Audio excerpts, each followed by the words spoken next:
కానీ ఇక్కడ కూడా చాలా మంది ఇప్పుడు బీసీ వాదం ఎత్తుకుని ఇప్పుడు కవిత కానీ తీన్మార్ మల్లన్న కానీ ఇట్లాంటి వాళ్ళు మాట్లాడుతూ ఉన్నారు కదా. మీరేమంటారు? జెన్యునా లేకపోతే కాదు, ఏంటి పరిస్థితి? జెన్యున్ కాదు. మల్లన్న జెన్యున్ కాదు, కవిత జెన్యున్ కాదు. ఉమ్, ఇష్యూను వాడుకోవాలని ప్రయత్నం చేస్తున్నాం తప్ప ఉమ్, మల్లన్న జెన్యున్ కానే కాదు. అసలు జెన్యున్ అయితే మల్లన్న అనేటువంటి అందరినీ కలుపుకొని ఇవాళ ఆల్టర్నేటివ్గా తయారైంది. కానీ రెడ్లను ఢీకొని మల్లన్న బీసీలను ముఖ్యమంత్రి చేయడానికి లేడు. మల్లన్న తన అస్తిత్వాన్ని కాపాడుకోవడానికి వాళ్ళ రెడ్ల సపోర్ట్తో మీరు ఎమ్మెల్సీ అయ్యాడు. నీకు చిన్నది ఉంటే నీకు ఎమ్మెల్సీకి రాయినామా చేయి. ఎందుకు చెప్తారు?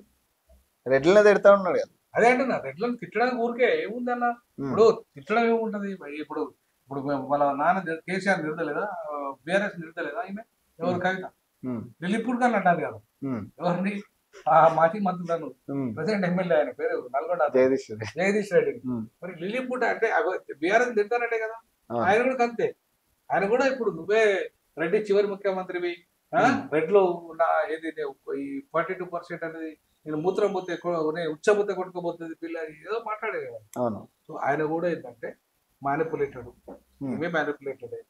కాకపోతే ఏంటంటే ఇప్పుడు ఈమెకు చిత్తశుద్ధి లేకపోయినా ఒక మహిళ కాబట్టి మహిళ బీసీ అంశం మాట్లాడుతున్నప్పుడు సపోర్ట్ చేయాలి. అనే కూడా ఒక బీసీ కాబట్టి, అందులో కాపు కాబట్టి, సగం రెడ్డి కాబట్టి ఆయన కూడా బీసీల అంశాన్ని మాట్లాడుతున్నప్పుడు అనివార్యంగా ప్రజలు సపోర్ట్ చేస్తారు, తప్పదు. ఇప్పుడు ఎందుకంటే బీసీల గురించి మాట్లాడుతున్న ప్రతి పార్టీ మాట్లాడుతుంది, బీసీలు మాట్లాడకపోతే కాబట్టి మల్లన్నకు అనివార్యం. మల్లన్న బీసీల పట్ల అంత చిత్తశుద్ధి ఉన్నాడు కాదు. ఎందుకంటే ఇప్పుడు నేను మాది చేసి నేను 12 నెలల సర్వీస్ వదులుకొని 3 లక్షల ఉద్యోగం వదులుకొని ఉన్నప్పుడు మళ్ళీ ఒక మాట ఒక ఇంటర్వ్యూ చేయలేదు నన్ను.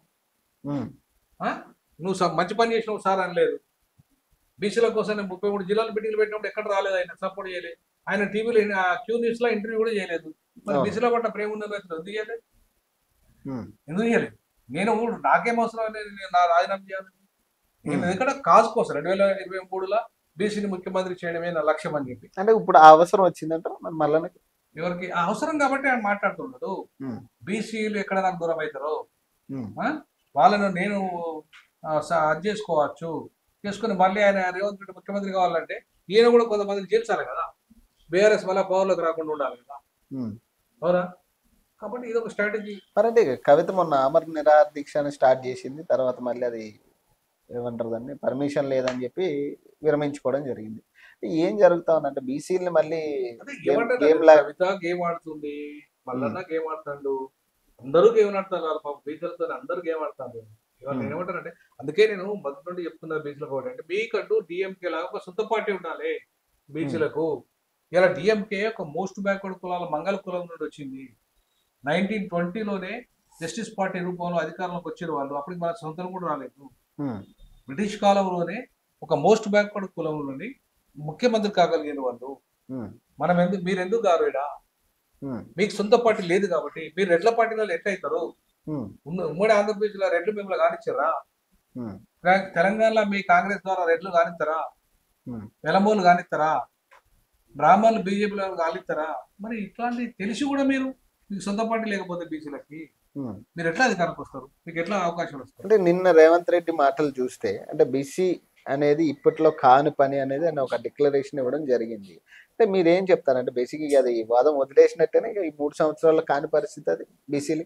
నేనేమంటానంటే ఒకటే అడగాలి, వాళ్ళ బీసీలు చిత్తశుద్ధి ఉంటే ఈవెన్ మహేష్ కుమార్ గౌడ్ గారు ఆయన ఒక బీసీ ఒక వర్క్ ఆయన ప్రెసిడెంట్ ముందు అసెంబ్లీలో